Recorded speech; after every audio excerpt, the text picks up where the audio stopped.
So do you get a sense of what happens next from here? Where do you go?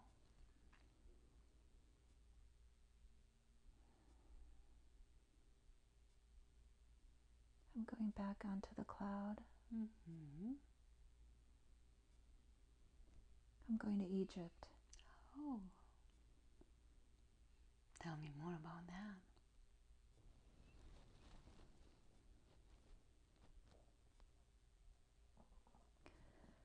I know hieroglyphics. I know all of it. Mm-hmm. Where are you?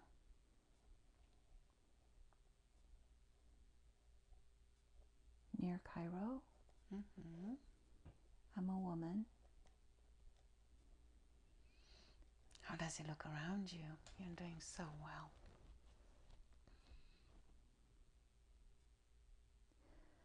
I know things beyond the average person.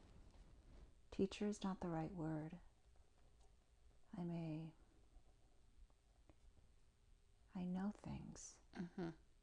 I know mysteries. I know how things work. Yeah. I know how life works. Mm-hmm. I know.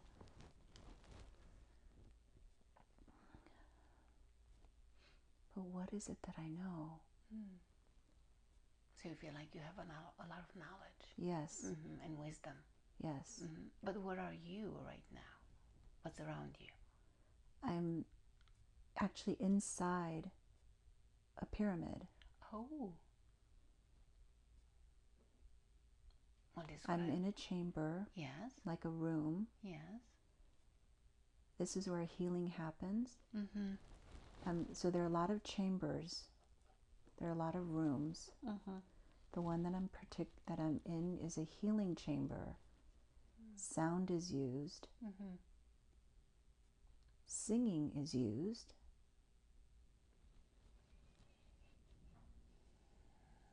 Mm-hmm. Crystals are used. Symbols, somehow reading the symbols in a certain way. Mm-hmm. So maybe these are words. Mm-hmm. And the symbols, what do you see those symbols? Some of them are on the walls, but they're all in my mind. Mm-hmm. I know when people come up and ask me to do things, and I know how to do them for them or for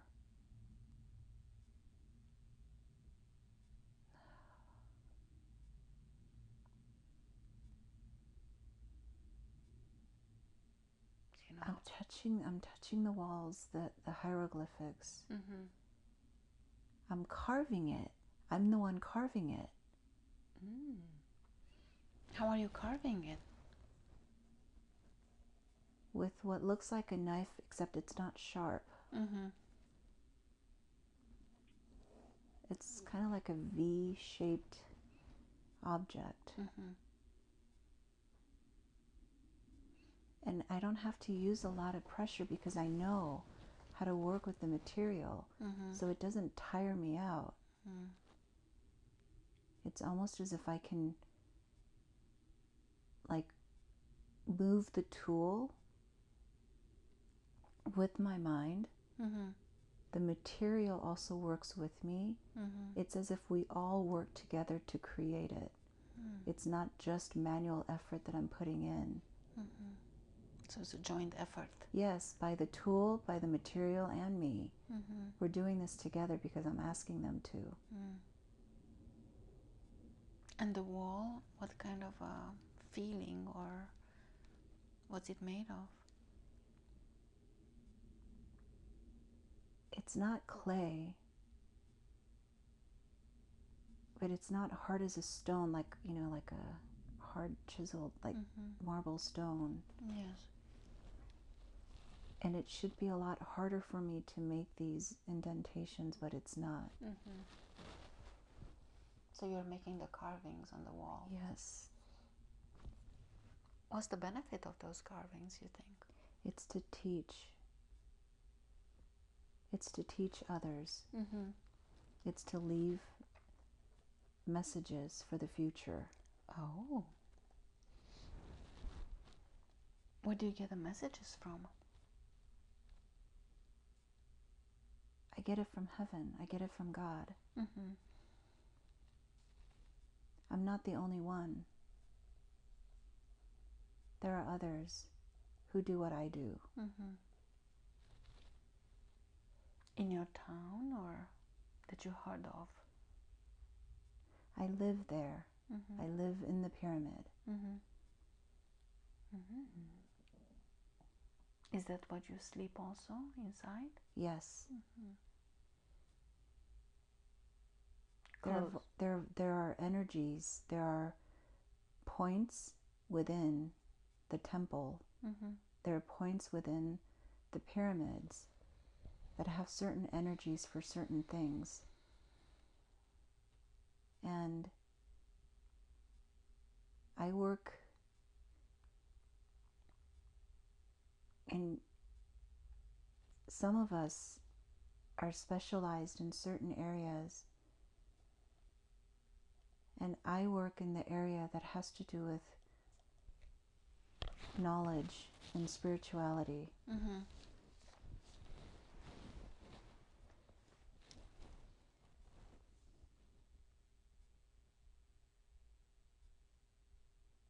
And others? Other areas? There are sound masters. I am not one of them, Mm-hmm. but I'm there right now for some reason, helping them. Mm-hmm. Do you get a feeling how are they making the sound?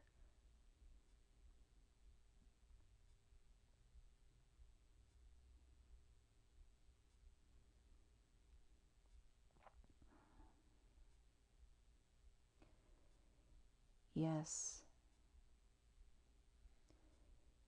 Most of it is through voice, but it is the frequency. Mm-hmm. It is the vibration and the humming that allows, that is how the pyramids were built. They moved those big pieces of pyramids with sound. Mm-hmm. First, it was discovered through their humming, the vibration. Mm-hmm. Oh, that's how they did it. So it was discovered. So when they realized, the sound masters realized that through frequency and vibration, things moved. Then they learned how to do that. And then there was this, and then they built these huge, really like long oval looking,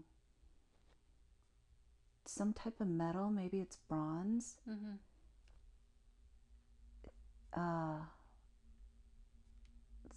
It looks like a giant symbol, but it's not a symbol because there's indentations and stuff. It's not flat and smooth.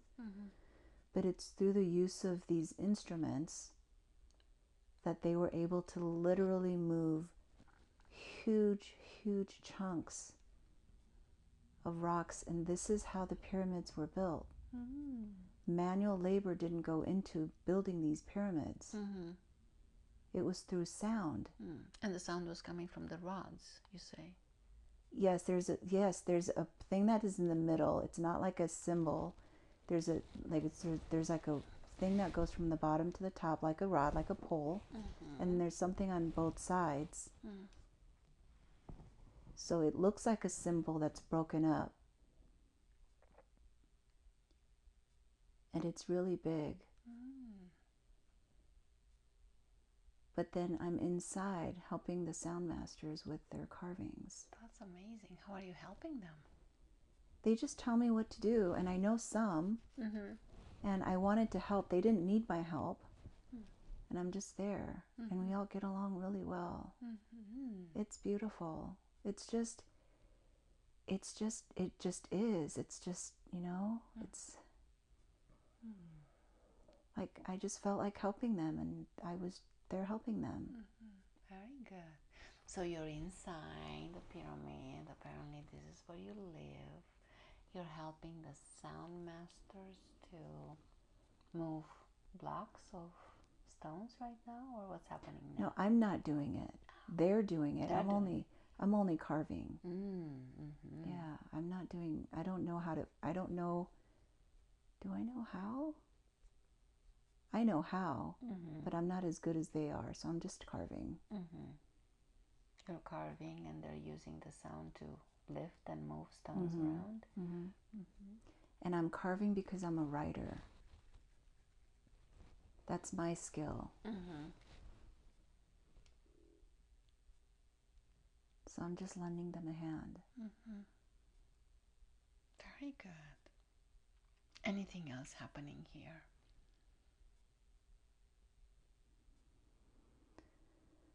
This is why I was shown what I was shown.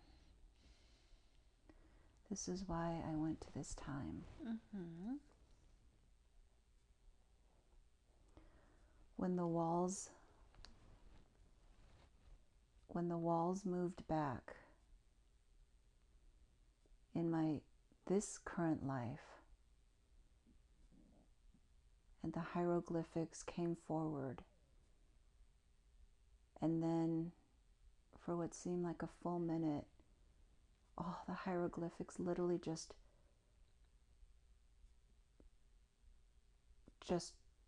went down, like it was flowing down, as if that language was just flowing down so I can see it all in front of my eyes. This is why. Because I wrote all of those words. I helped create those symbols to communicate. Yes. Do you get a sense of how was the information coming to you? In this life? In that life? Well, in this life, this happened maybe 3 months ago, 4 months ago. I woke up while I was sleeping because I had a piercing, high-pitched noise in my right ear. It was so high-pitched. It didn't hurt me, but it was so high-pitched, it woke me up, and I thought I was dreaming, but I was awake, and my eyes were open, and I heard this pitch in my right ear, and it was filling my head, and it was filling up my entire head, but it was coming from my right ear. But going back to that life, in that life, how is the information coming to you? Oh, I have to go to a special area of the pyramid. Yes. And I actually have to go through like a ritual of like meditation, of bathing. Yeah. And basically clearing myself, I guess, somehow. Making the body more pure, yes, clear. And so you're cleaning from inside as well as out. And it takes some time. It's not something you do in an hour or in a day. It's something you do for days. Yes. And then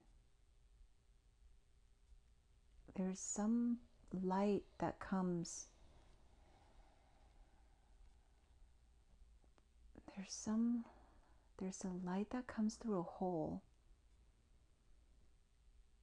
Maybe it's because there's some structure where maybe at a certain time of the day there's a sun that comes through, but there's some light that comes through. And I have to be in a good and pure state.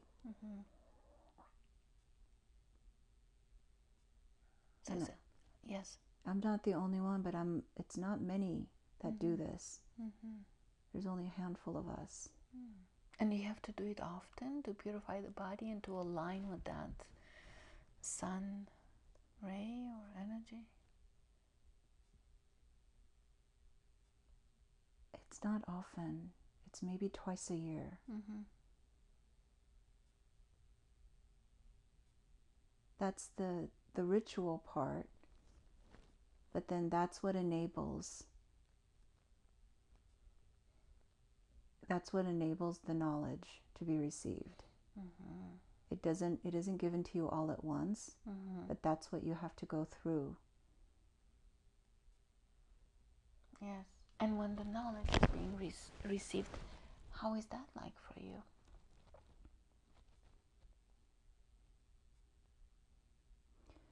There's a bed.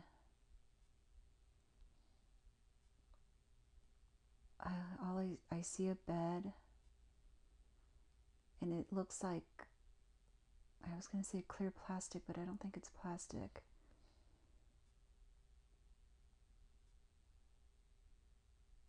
And sometimes it's different colors too. It's not just clear. I see like purple. Anyway, there's a bed,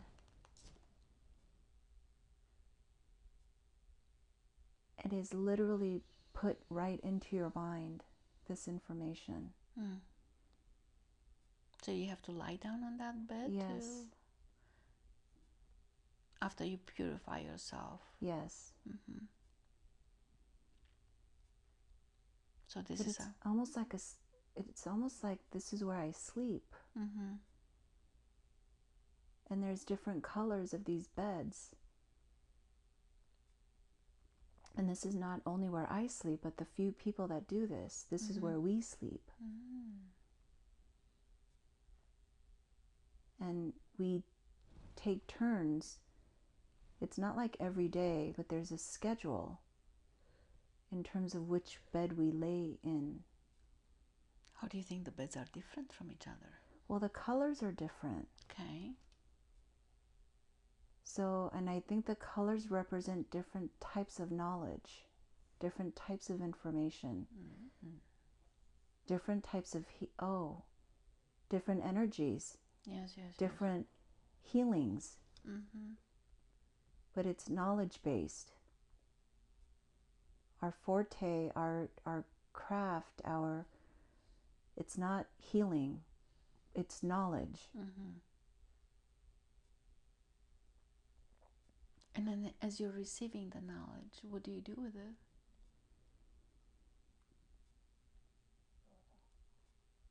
We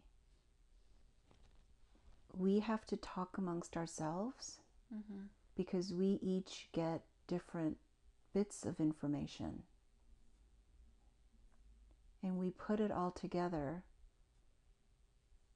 And there is a sort of a free flow way of doing this, but then there's also a structured way. And then we then take one part of that information in agreement as to which part we're going to take, and we pass that knowledge down to our other colleagues in the form of writing, in the form of symbols. And really, communication verbally isn't needed. It's an understanding. And they also, I don't know how, they also get more knowledge in the specific areas that they're experts in. And we bring all that together. So each of you is receiving different information based on the beds that they're using, and then you share it. Yes. And do you use the same bed all the time, or you go to a different color bed, for example? No, we go to different color beds. And what's the difference at the end? The difference at the end, the reason why we have to go to different beds is because we need to make sure our information is pure. Oh, so you're comparing with each other. Yes. Okay. And then, are you the only one that's carving the information on the walls, or there are others like you? No, there's others. Okay. So the knowledge, whatever you're receiving, you're imprinting it on the walls. Yes. And I am not like a scribe. That's not my field, but I love it. So I help whenever I can. How is it going so far? Oh, it's going really well. Yeah. Everything works so easily. It's so just easy. And it's a well-oiled machine in the way everything just hums and works, and how we communicate, and it's just easy. And then do you ever share this information or whatever you're receiving with the outside world?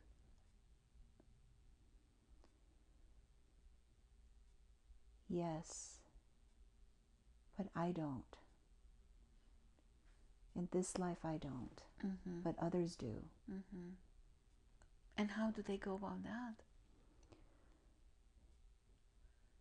They know how to look at people.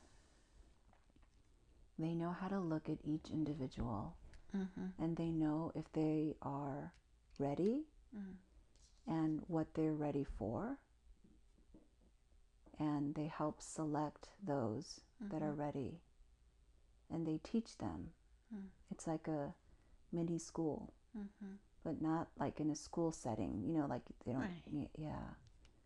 But those teachers, those identifiers of knowledge in terms of knowledge and talent, or whatever you want to call it, in others, there are those that can see. And they know how to choose the students. And the students are of all ages. It's not based on an age. Some are very young, some are very old. But they learn the same thing at the same time when they start a new school, if you will, like a mini school. So there are others that they're teaching, but you're not. I'm not, no. Why not? You're not comfortable with that, or? No, I like to, but I have to be the one to get the message. So right now that's my job. Oh, so you have your own. Yeah, I'm the one that has to go get the information. And Sounds like exciting. And what do you like to do for fun when you're not receiving information or carving? I like playing with kids. Oh. Tell me more about that. I have that gift too, that those others do, where they can see a person and see where their strengths are, you know, what they would be really good at, what they would enjoy and thrive doing. I have that gift. It's not as developed as those that do it, but I have that gift. And this is what I like to do, as well as writing. So this is what I do. I spend time with children. I teach them in my own way and guide them. Oh, and it's not just children. Children are what first came, but I love old people too. But they're not really old. I mean, they're aged, but they're not really old. Very good. Very good. Anything else happening here? Flowers. I love roses. Do you have roses? Like gardens or sorts? No, not where I am. But I love them. I love roses. And I love flowers. Very good. So you say you sleep inside the pyramid, though, like others? Yes. I'm wondering, do you have a close friend or someone that you like to spend the time with? There's 5 of us. Mm-hmm. 5 of us collectors of knowledge. Mm-hmm. We're all female. We're very, very close.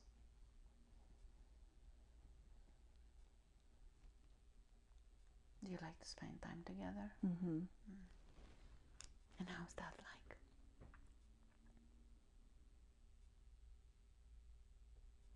We're pretty young.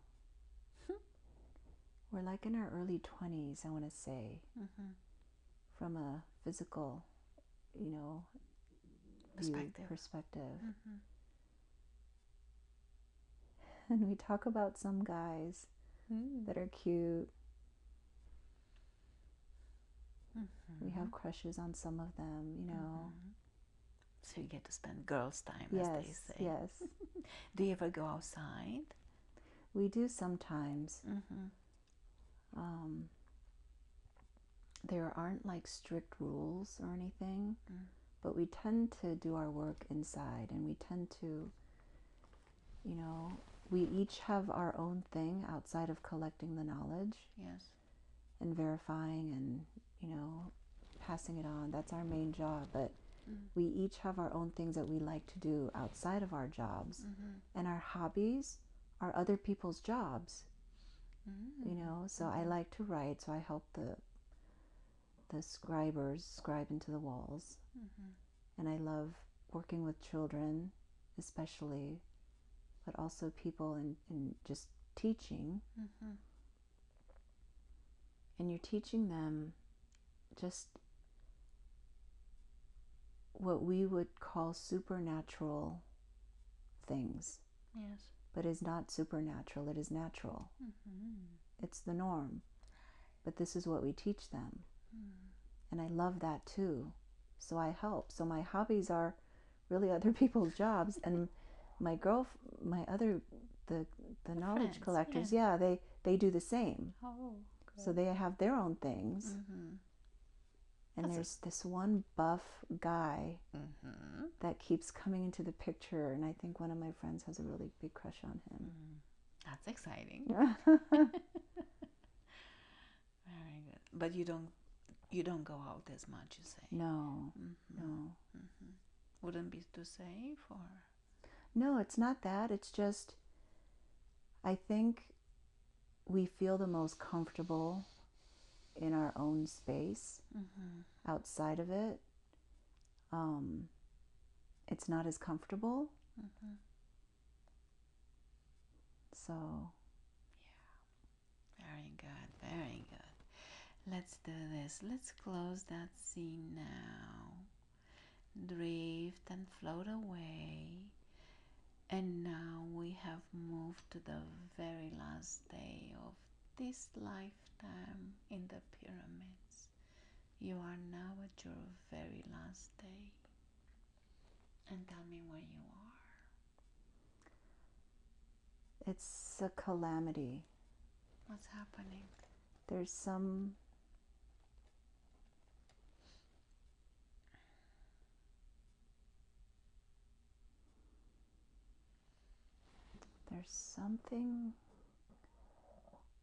that happens.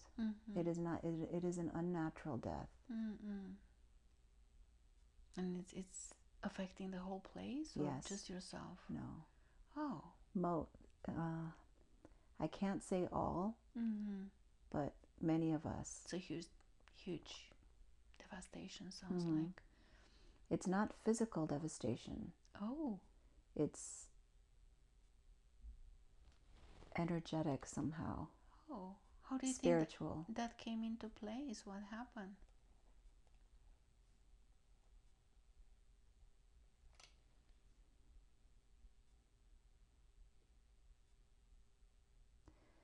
It was slowly infiltrated. It slowly crept in. Yes. And To people or? To us that worked and lived in the temple. In the temple, okay. And so it happened very slowly, unbeknownst to a lot of us. Mm-hmm. And how do you think this infiltration affected you and your people? I think those that stood for the natural way of things Mm-hmm. and how things were supposed to be Mm-hmm. were those that wouldn't bend, those that wouldn't compromise.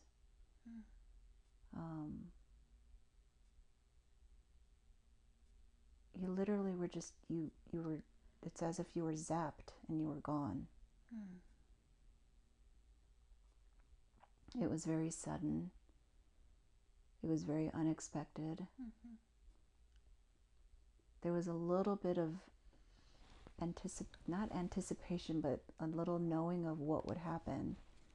But the degree and the speed in which it happened was unexpected. So it happened fast? Yes. How did it affect you? I died.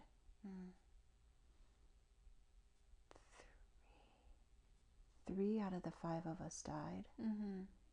What kind of symptoms did the body have? You were totally fine, and then you were gone. So you're erased from that existence? Yes. Literally, your clothes fell to the ground. So you evaporated? Yes. So now whatever happened has already happened. You have evaporated and you're on the other side of that experience, that life. From this perspective, you can easily look back at that entire life. What did you learn from that? That I was not careful, that I knew the signs and I was immature and I ignored it. I could have done more to prevent what happened, but I was careless. Other than doing my job and having fun, I focused too much on the fun. And I didn't take care of what should have been very obvious. So what were the first signs that you maybe perceived but didn't pay attention to? I can sense it in people. I can sense it in certain individuals that they were changing. And it wasn't even in the people, it was just in what they were doing and how they were doing it. It was little by little, and I just brushed it off. What do you think you could have done instead?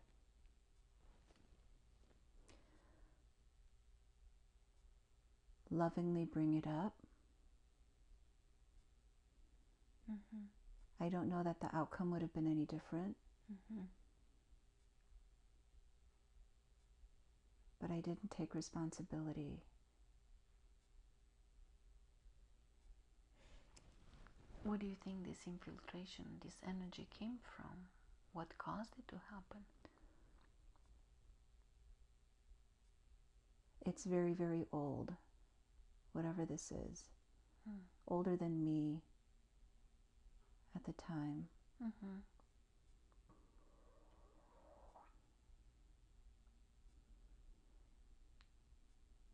It was something old, something that wanted to destroy what we were doing in terms of collecting truth, imparting it,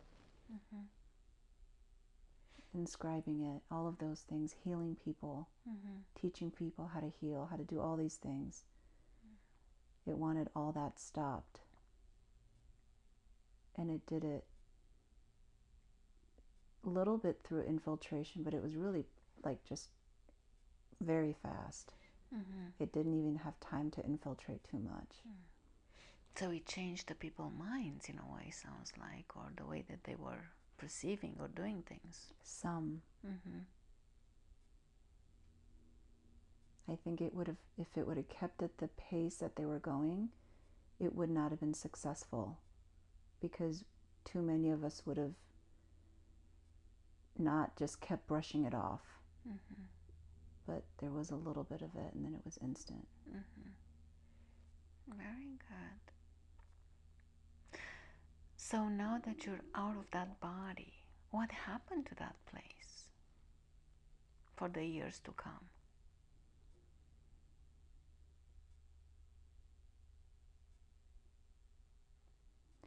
So it didn't just happen to where I was, it happened to a lot of others. Some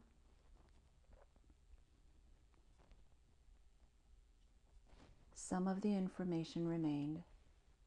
Yes.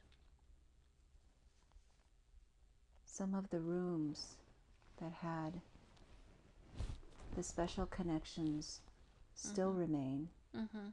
Others were completely destroyed. There's nothing there. Yes. Even if the place is there, there's nothing there inside energetically.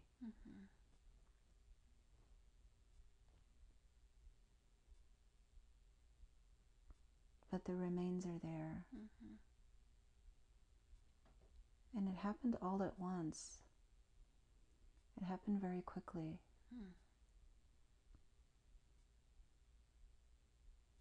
Very good. Anything else that comes to mind about this life at the pyramids? We were very, very connected to the stars.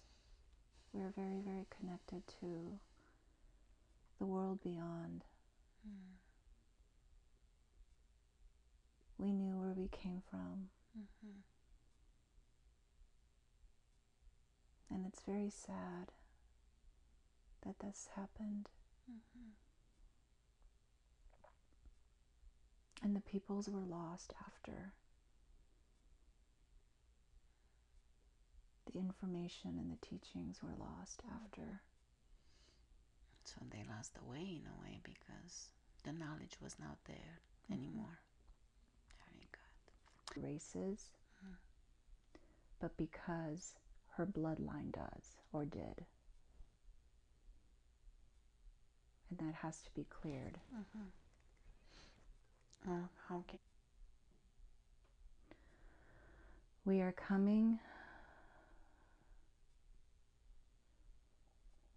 to a point in history of our existence where we never have been.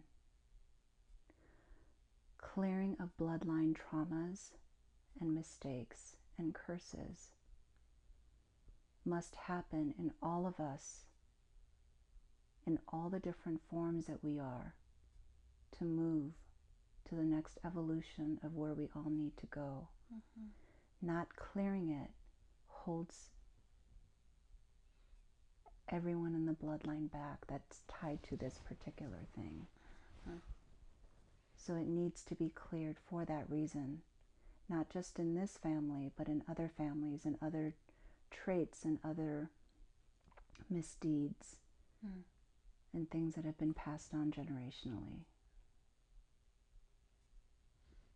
I like that. Thank you. Well, she states that she's RH negative. Is she a starseed? If so, where is she coming from? Who is her universal family?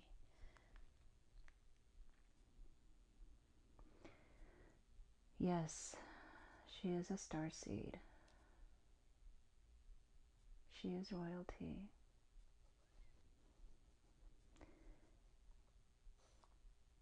It is not a term to be used with everyone because it will be misconstrued, but she understands the meaning of it.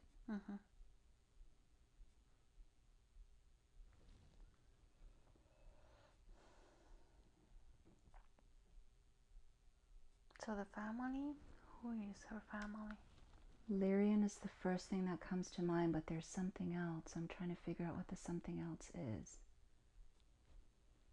She has a mixture, a very even mixture. She has a lot of races, but there's some dominant ones, but the others are not forthcoming. Right. That is all I can say. So Lyran and other, yeah, that makes totally sense. Thank you. What about she's asking, when the grand solar flash occurs, what dimension will she end up at? Are we going to have a grand solar flash? Yes. Okay. 8th. In the 8th dimension? Yes. So, tell me a little bit more, if you can describe the process, or if you can give us more insights. So when this solar flash occurs, what happens with the physicality of our bodies, or with us really? Are we not going to be here anymore? It is already happening slowly. Mm-hmm. It is happening, but it is also something that is going to happen. So there is a transitional point that is instantaneous that will occur. Mm-hmm. But it is already happening slowly within us, every single one, all of nature, earth, everything in the cosmos, the galaxy, the universe, everywhere. It is not just us, it is not just humans. When the shift happens, there are 2 types. So now we're talking just humans. Mm-hmm. There are 2 types of humans. One that has devolved, and one type that has devolved into this matrix world that we're currently in. Mm-hmm. And then one type that has evolved. Those that have devolved, meaning come down over time to this 3rd matrix, will go back to where they left off in terms of their own learning.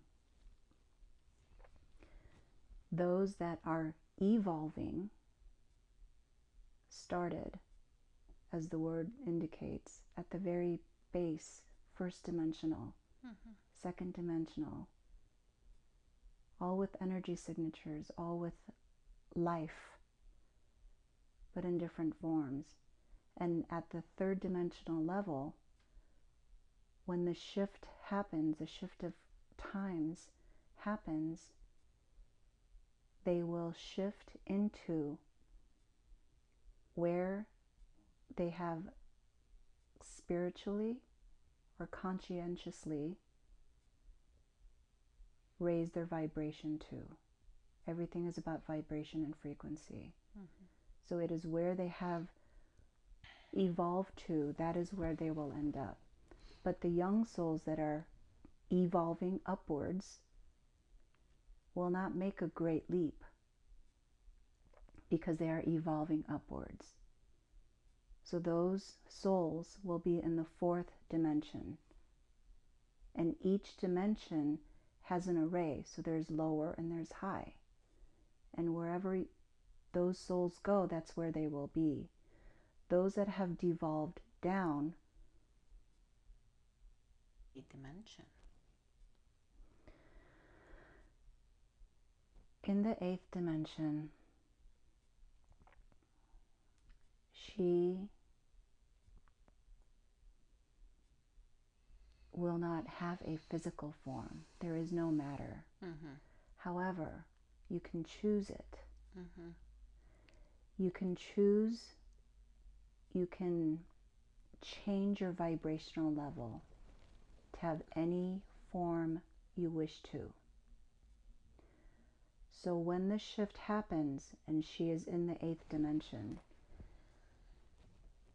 the spirit world or the energetic world that she is in